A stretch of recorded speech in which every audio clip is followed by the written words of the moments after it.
Good morning. Hope you had fun last night with me. It's Slichas. That was really amazing. Thanks for joining me. My vengeance upon you, my beloved. Sarah tells her husband, Sarah, our mother. Good morning, Yossi Stein. Hope you're having a great day. Good Boruch, everyone. Good morning. Sarah, the beloved wife of Avram, Abraham. What did she say? Good morning. What did she say? Hamasdi Alecha. V'temer Sarah al Avram Hamasdi Alecha. Sarah tells Avram, my vengeance upon you. I gave my maidservant into your bosom. And see that she got pregnant. And I became a laughing stock in her eyes. She thought she was my boss. All of a sudden, what happened there? Hashem beini uveinecha. Yishbait Hashem beini uveinecha, she says. Let God judge between me and you. There's an amazing Gemara that quotes this verse. First, before I get to that, I just want to put this in a sort of poetic context. Eagles cry, a meeting of souls mate. I think when Sarah says to Avraham, Hamasdi Alecha, my vengeance upon you. Okay, what was she talking about? But I think, we'll look at that in a second. I think this is an expression of some kind of union, not an attack. It looks like an outright attack, but I think rather, Hamasdi, the eagles cried, my vengeance, my passion, Alecha should be yours. I'm gonna unite with you in such a way that my passion, the thing that was important to her, which was how her maidservant was abusing her, but we'll see what she's asking Avram for, and we'll see that in a minute. But I think what she's saying, Hamasdi Alecha, my vengeance upon you, meaning, the Gemara is going to say in a different context. It's going to say it has to do with saying, I'm so angry at a person that I'm going to put my merit against theirs and let them be judged. Chas v'shalom. That's what the simple meaning of what Sarah was doing. That's what is brought in the Gemara, you'll see. But I think that there's a remnant for something very deep. Because I think she's saying, my vengeance upon you, my beloved. Since you're my beloved, anila deidi v'deidi li. Since you are my beloved, and I give you everything, I had the ultimate trust. I went into Paro's bedroom with him, okay? And she was Sara, the ruler of the world. And Paro's trying to seduce her and offering her the entire planet. And she conquers any desire she had for that. So that's a trust that Avram said, I trust you. I know he's going to offer you the world, literally. But I trust you. We're besties of God. I didn't get to speak about this properly on Friday because of weird technical difficulties. Okay, I'm not in charge. I had things to do anyways, but that sort of hurried me along my day. Eagles cry when Sarah's crying out, Hamasdi Alecha, I'm in pain, and I know, my beloved, anila deidi, v'deidi li, that you care about me. So my Hamasdi is Alecha, it's yours. I'm not telling you anything. Shma b'keila. Don't listen to her. Listen to the Ruach HaKodesh that's speaking to her. It's one and the same with Avram. It's a level of unity.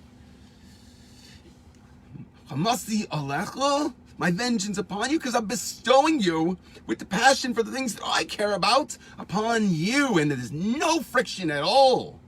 Anila deidi v'deidi li. No friction at all. Your Hamasdi is Alecha. It's yours too. And she trusts that, just like Avram trusted her to go into the bedroom of the leader of the world, who was trying everything to seduce her. Look at the Medrash. That's awesome.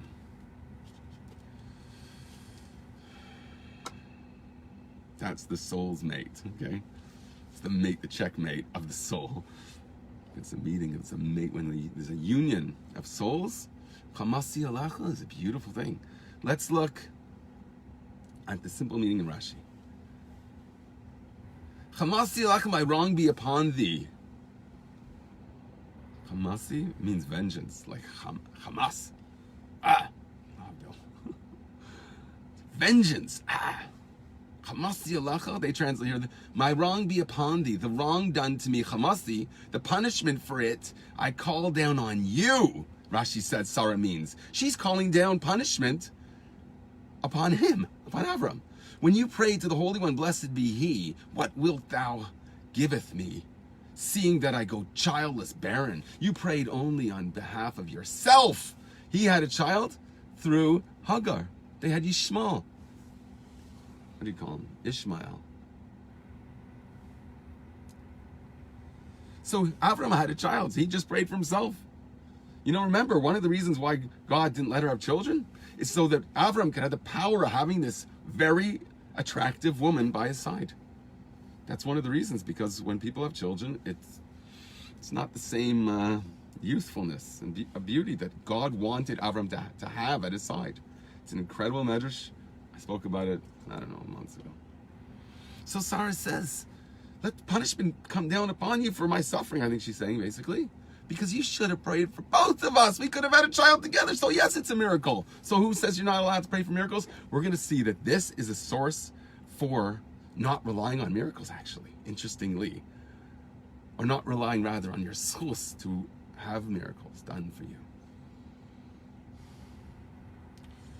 It's one of the things that the Gemara brings down, is 3 ideas that bring up the person's own shortcomings before the heavenly court, like bringing judgment upon themselves, lo aleinu. When people do one of 3 things, the Gemara is going to say, and this is one of them. When they say my vengeance upon you, that's a proof that it brings judgment upon the person that says that, and it sees them in a judgmental eye from on high, right? Because she's saying basically, my schus against your schus. My merit against your merit, and let that be judged upon you, she was saying. And the simple meaning here.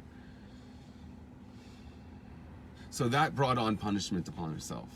Not punishment, but judgment, rather. To mazkir avanesov, or something like that. It's brought to the attention of the heavenly court a person's shortcomings.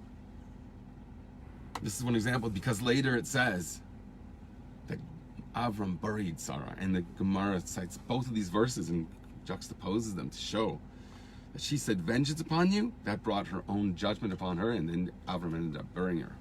Don't women live longer than what the men are these days? Okay, those days it was different.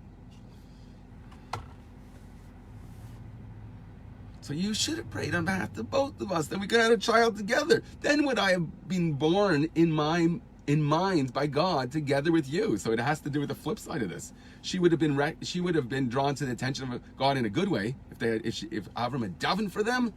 But now it's drawn upon her, in the context of Gemara, we're going to see it's drawn upon her, the mind of God, the attention of God, in a negative, judgmental way, looking into their shortcomings specifically.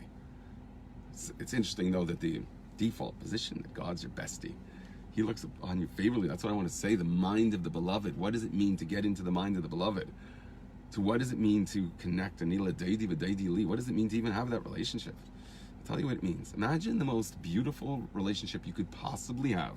People should be zeicha to have such a thing, okay? And that's what it's going to be when Moshiach comes. And Chamisha Sarah happens in the ultimate way, the way it's supposed to be when Moshiach comes. Everyone's going to find a person that is going to look upon them favorably, and that is going to be the embodiment of God's relationship with you, and macrocosmically, higher level, basically God and the Jewish people as a whole. So if Avram had prayed for Sara and brought to the attention of God, when you had the gift of a child, it would have been my child also, not that of a strange woman, Hagar. Besides this, you deprive me, chaimes, of your protecting words, since you hear how I am despised, and yet you keep silent. Why don't you daven for me? We'll see another thing that brings upon judgment of the person. If he asks in prayer on the basis of his merit to get something. God, make it this way for me. I'm such a good guy. If you do that, the Gemara says, maybe I'm not going to do it inside because I've almost gone all three now. It says that it's maskir in the avainos of the person. The shortcomings of the person is drawn to the attention of God. If he says, I want something and my prayer is going to be my means to get it because I deserve it. I think that's the implication there, at least. That's what it means.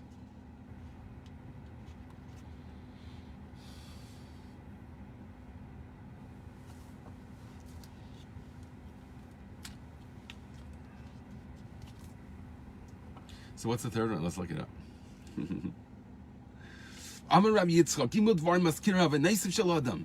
Rabbi Yitzchak says there are three things that cause the attention of heaven to be brought to the shortcomings of a man.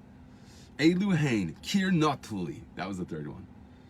A wall that's toppling over, it's like a ruins or something like that. And you're relying on a miracle to save you. So you say, I have merit to have a miracle done for me. I'm going to walk under this toppling, this wall that's like caving in. I'm going to just say, I'm going to make it through. I heard a story of Mendel Futterfast. I'm going to make this story real if it's not, because I couldn't find the source. I asked many people. So I can't confirm or deny the story, but this is what I heard about Mendel Futterfast, that when he was a child, he would jump from one wagon to another. I've told this story here before, I think. Have a good time. And then Elter Chassid told him, when he saw this, that he's endangering himself to have fun, and he's burning away his merit. So he can't rely on a miracle. So I think it's based on this idea.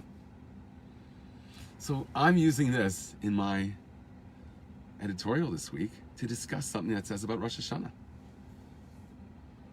That everything is determined on Rosh Hashanah for all your livelihood throughout the year. But it doesn't include money you're going to put out for celebrating Shabbos and Yom Tov. So on Yom Tov itself, it's decided that you want to really celebrate Yiddishkeit in the most pure and beautiful and down-to-earth way. Spend money, like ways that you can relate to. Spend money on a fine scotch. It's not going to come out of what you earn, so to speak, on Rosh Hashanah.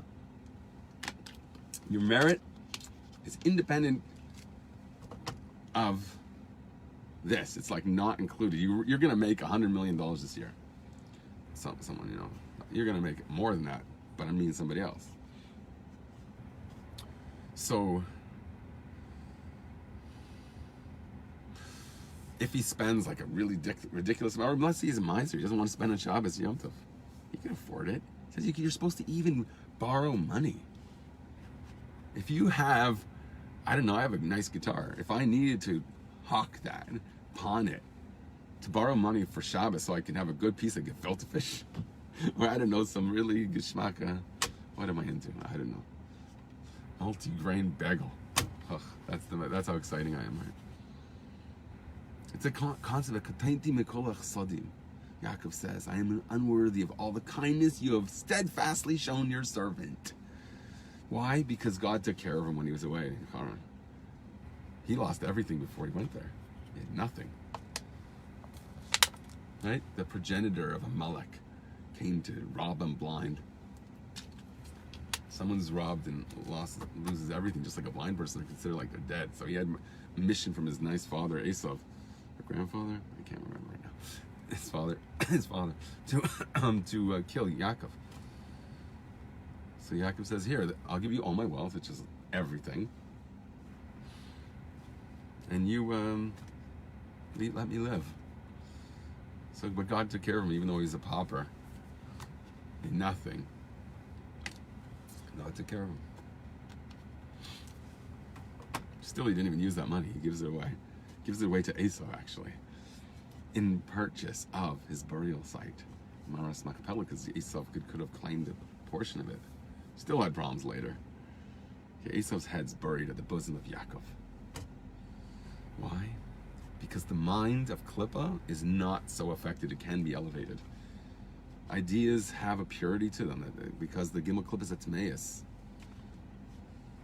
only really reach the midas, the lower aspects of a person, but the intellectual aspects of a person is not in Gimel Klippus Tmeis. It's associated not with the nefesh of Bahamas so much as the nefesh sichlos, the aspect of the animal soul, the non-godly soul, so to speak, has a part that's likened to a bird. The eagle's cry, the intelligence expressed is embodied in a bird symbol. The dark phoenix has an intellectual component, if you will. The cry of the eagle, the pain that she felt. Hamasdi Alecha. I'm just going to be genuine and express my feelings. And I know it's going to be Alecha. You're going to take it on as yours because we're one.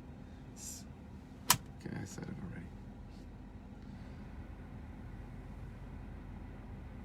Okay, so yeah, I'm working on my editorial. It's nearly not ready to be read. I said the ideas, and I basically said that Gemara. There's a few other Gemaras that I learned on Shabbos. So on Shabbos morning, I swear them all out. Like they're still there. Like, so Hamasdi Alecha means there's no vengeance between soulmates like Avraham and Sara, who had so much trust between them. Okay. Expressed again and again. So what was she doing saying Hamasdi Alecha? Rashi's pshat. How are we going to resolve Rashi the pshat with this? What I'm suggesting is maybe some kind of esoteric idea.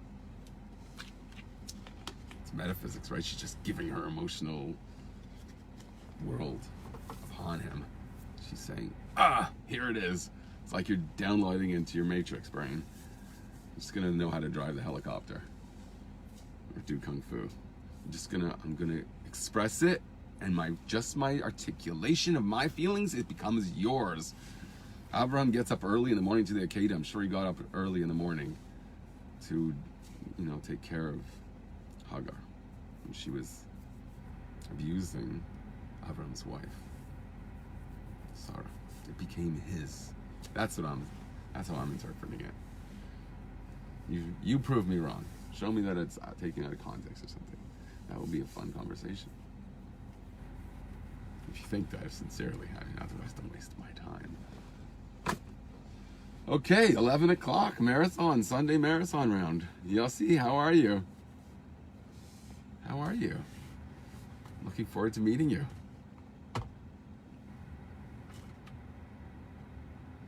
We're real people. I think last night at the wild dancing scene that you saw, a lot of people were looking at me askance for holding a phone and like interviewing Rabbi Wagner as if that's not part of the Rebbe's agenda. That somehow that's not what the Rebbe wants. The Rebbe went on satellite after he had a stroke.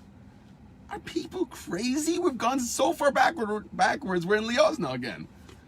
Not lasagna, Liozna.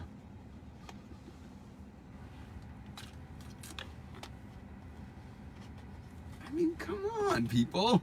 The Rebbe set us in motion. You'd think that the Rebbe wouldn't be innovating things now? Come on! He was accelerating as he got older. Come on, people. We have to be more radical. Not because we're doing weird things, because we're trying to find a deeper insight into the Rebbe's Torah. Or into the Torah Bichlal. I mean, what's the difference? If we haven't learned the way the Rebbe thinks and are inspired by that, and therefore we become banim, as if we're the children of the Rebbe in the way that we've inherited his mindset, like the Alter Rebbe was the grandson of the Baal Shem Tov and the son of the Nezich Magid. He used that terminology called him Zaidi for the Baal Shem Tov. We inherit this idea. We inherit the thinking of the Rebbe, and the Rebbe would be innovating acceleratingly. Look at the final years before Gimel Tammuz. Look how fast things moved. The hand of God was at work, but why have we slowed that down? The Rebbe said it. There's going to be a time. He said it was actually then. It's not. The Rebbe wasn't waiting for Gimel Tammuz to say, now it's up to you. He said that years before. 3 years before. Almost exactly. That it's up to us. So, but the Rebbe is saying, I'm going to give you a buffer zone where I'm going to still be inspiring you, but it's still up to you. This is not going to get any closer until you do it.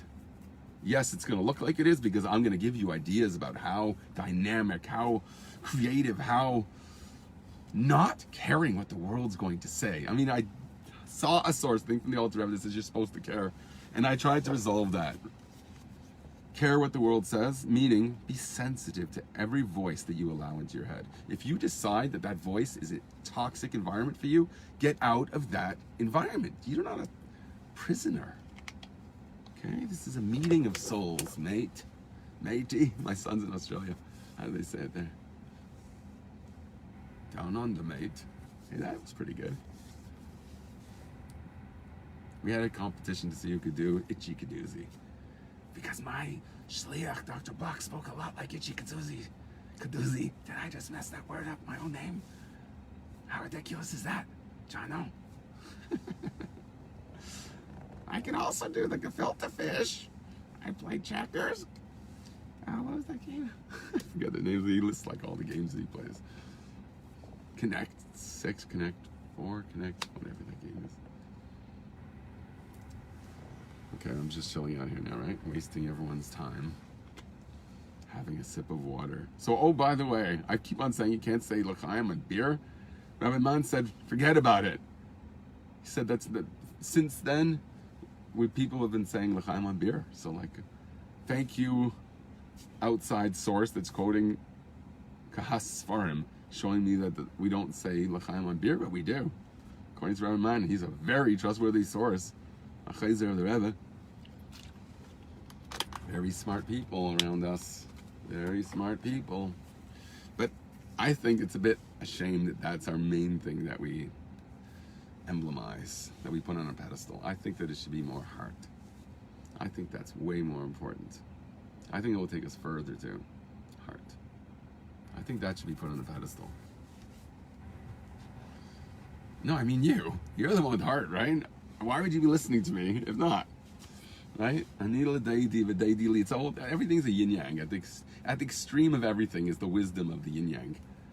That if Hamasdi Alecha, I'm telling you that is the most beautiful romantic statement. I'm saying, I trust you, dear husband, my beloved, I trust you, that since I'm expressing what my feelings, the sensitivities I have about people living in my space, I trust that it will become Alecha, your feelings too. So, after having heard this, I don't need to say anything else. It's done.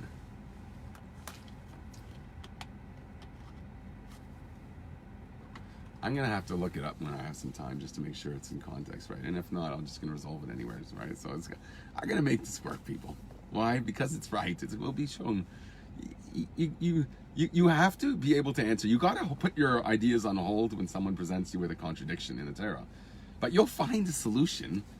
Why? Because you're guided by purity. You want to bring goodness into the world. So ultimately, if your heart is in line with Kedusha, if you are a good person, you're going to get the right idea. When you see a good person become a Nazi, there's no such thing. They're like the most horrible people in the world. Good people do good things. Okay, so everyone's going to say you have to interpret how you're going to interpret it. Okay, so go to the mikvah, purify yourself, and you'll know the answer. You don't need anyone to tell you that it's not so. Just think, be genuine in your thinking. Be honest with yourself. What is good and what is not good? If it's good, let it prevail. Give in to someone when they have a better insight. I mean, it's more in line with Kedusha. Shalom. Okay, I'll listen to you, or I'm gonna go like, I got a meeting with God, mate. Souls meet and they mate. Checkmate. Checkmate. Okay. When you're with your beloved, any conquering anyways would be, what are you conquering? There's just one mind anyways. Sometimes people need a bit of abrasion. It's so weird, I find. People need that.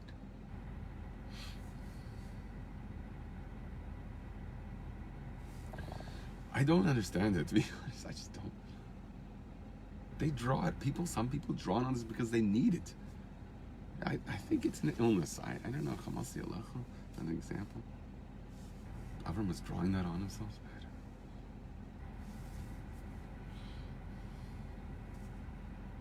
Shavua Tov. I'd like to hear your opinion on it. That sounds, it's like it's a subtle idea.